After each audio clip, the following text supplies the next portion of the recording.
wabarakatuh. Waalaikumsalam warahmatullahi wabarakatuh. Kedua, Pembelaan Kota Yasmasyaraganur, Muhammad Sofwan Maulana, saya sendiri, Muhammad Abdul Sultanaif, Muhammad Ajar Ahmad, dan Mufiun Ajar Firman akan mempresentasikan sejarah Indonesia ya yang top 2A.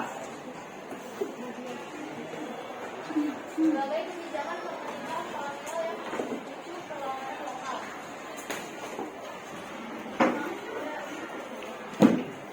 Satu, kebijakan Portugis. Sejak menguasai Malaka pada tahun 1511, bangsa Portugis bermaksud memonopoli perdagangan di Nusantara. Kedatangan Portugis membawa pengaruh yang serius dalam bidang ekonomi dan politik terhadap kerajaan-kerajaan di Nusantara.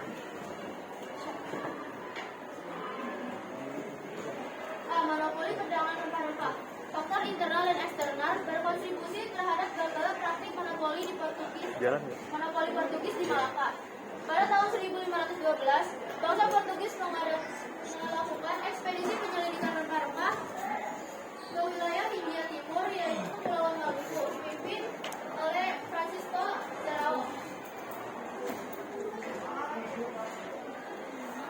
Faktor internalnya antara lain yaitu kekurangan dana, kekurangan personil atau prajurit, dan pada saat itu banyak pejabat yang korupsi. Dan faktor eksternalnya itu adanya perlawanan dari Kesultanan Johor dan Kesultanan Aceh. Pada tahun yang sama, bangsa Portugis berupaya menjalin persekutuan dengan Sunda Pajajaran. Hal ini awalnya atas inisiatif Pajajaran dengan tujuan utama untuk mendapatkan perlindungan Portugis terhadap ancaman ekspansi Kesultanan Demak.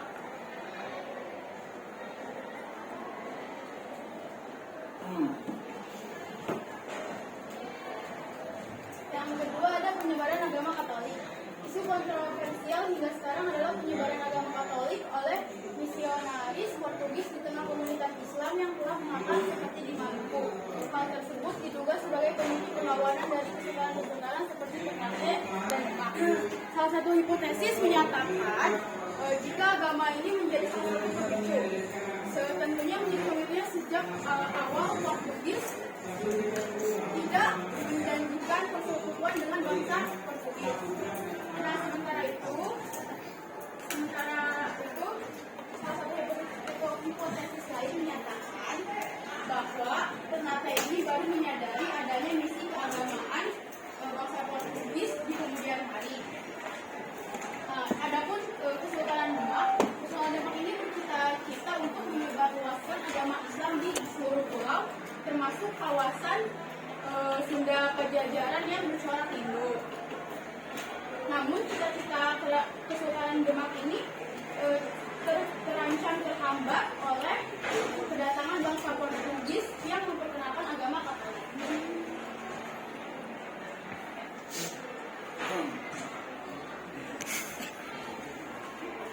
Yang kedua adalah kebijakan ekonomi dan pemerintah kolonial Belanda.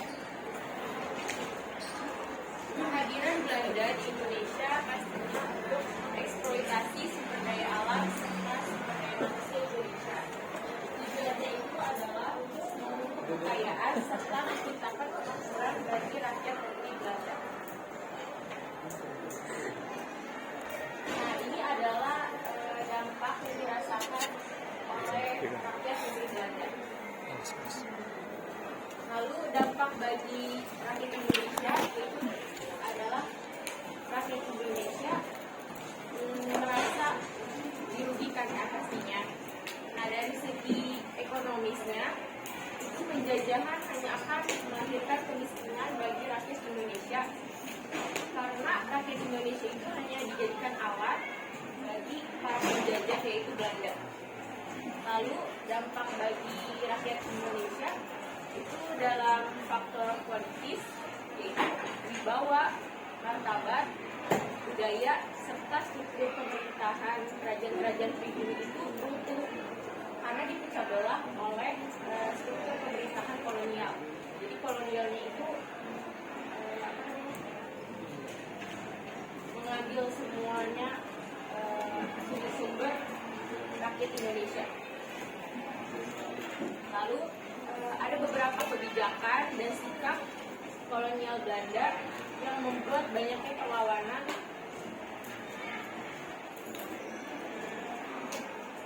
Yang pertama adalah monopoli perdagangan rempah-rempah. Dengan monopoli, harga dan jumlah komoditas barang seperti rempah-rempah itu ditentukan oleh VOC atau Belanda. Karena sebagian bagian dari kebijakan itu, VOC menerapkan kebijakan ekstirpasi dan pelayaran hanya. Kebijakan ekstirpasi itu apa sih? Jadi kebijakan ekstirpasi ini adalah hak untuk VOC, yaitu kebijakan untuk menebas atau memusnahkan tanaman rempah-rempah jika hasil tanaman rempah-rempahnya itu melebihi batas produksi yang sudah ditentukan.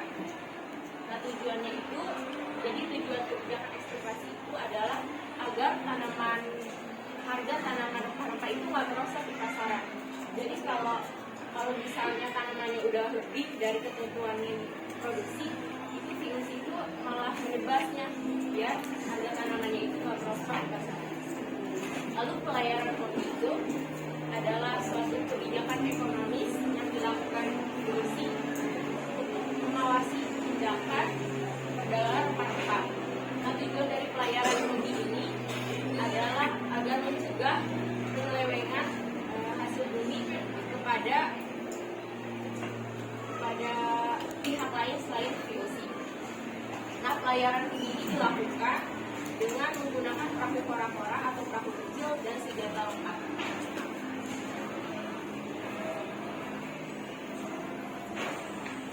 Nah, dari kebijakan yang tadi itu muncullah reaksi langsung kebijakan monopoli perdagangan.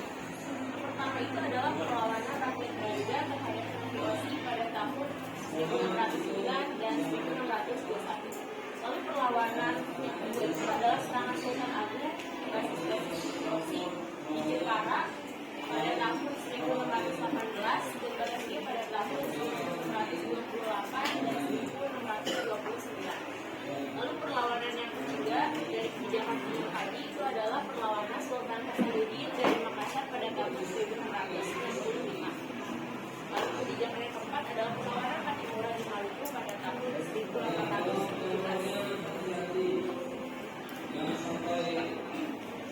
Yang kebijakan kedua ada campur tangan terhadap internal kerajaan. Campur tangan atau intervensi terhadap pola internal kerajaan merupakan bagian dari upaya melancarkan monopoli perdagangan. Campur tangan umumnya terjadi ketika terjadi perebutan takhta di dalam istana. Dalam hal ini, VOC berupaya untuk memperuncing persoalan atau politik pecah belah yang disebut divide et impera dengan memihak salah satu kubu yang bersedia untuk bekerjasama dengan VOC. Campur tangan ini juga telah terjadi ketika perebutan takhta di dalam istana. Nah, meskipun demikian, yang paling banyak intervensi pada zaman VOC ini adalah pada masa perebutan takhta itu yang ada di dalam istana. Ya. Ekspansi wilayah demi melancarkan kebijakan pintu terbuka. Kebijakan pintu terbuka dan diberlakukan pada tahun 1870. Belanda gencar melakukan ekspansi wilayah-wilayah kerajaan yang sebelum merdeka. Wilayah yang ingin dikuasai Belanda yaitu Tapanuli yang ingin menjadi kerajaan Batak dan juga Kalimantan bagian timur. Karena Belanda ingin menjadikan wilayah tersebut sebagai perkebunan lahan-lahan perkebunan plantasi dan juga memudahkan eksploitasi bahan dan memudahkan eksploitasi bahan dari galian mineral. Sejak tahun 1870 Belanda semakin digencarkan karena alasan ekspansi ini dapat mendapatkan perlawanan sengit antara kerajaan Batak dan kerajaan Kesultanan Aceh, dan kedua kerajaan tersebut berperang melawan Belanda sehingga Belanda mempertaruhkan politik martabat dan juga harga diri kerajaan tersebut. ide arogansi Belanda terhadap kerajaan-kerajaan di bumi. Perang terhadap Belanda juga dilancarkan karena arogansi serta kesewenang-wenangan Belanda terhadap bangsawan dan raja-raja pribumi. Belanda juga bersikap sewenang-wenang terhadap kerajaan pribumi dan para bangsawan. Adat istiadat mereka juga tidak dihargai oleh Belanda, sehingga Belanda mempermalukan kerajaan-kerajaan pribumi dan para bangsawan di depan banyak orang.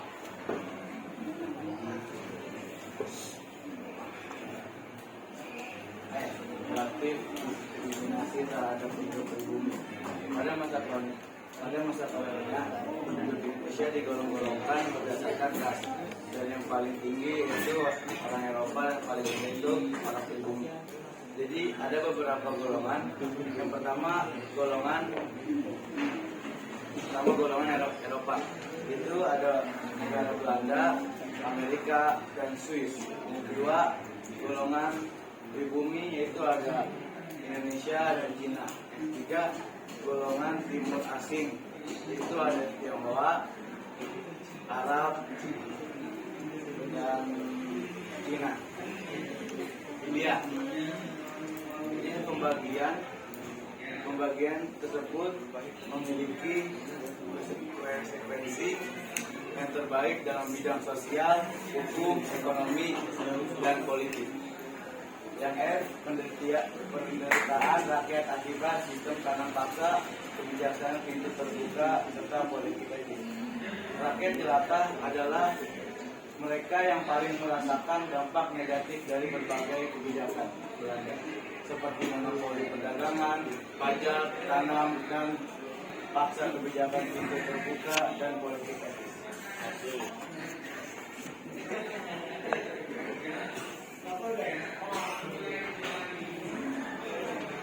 Baik, sekian presentasi dari kelompok kami. Jika yang ingin ada yang ditanyakan, kami persilahkan.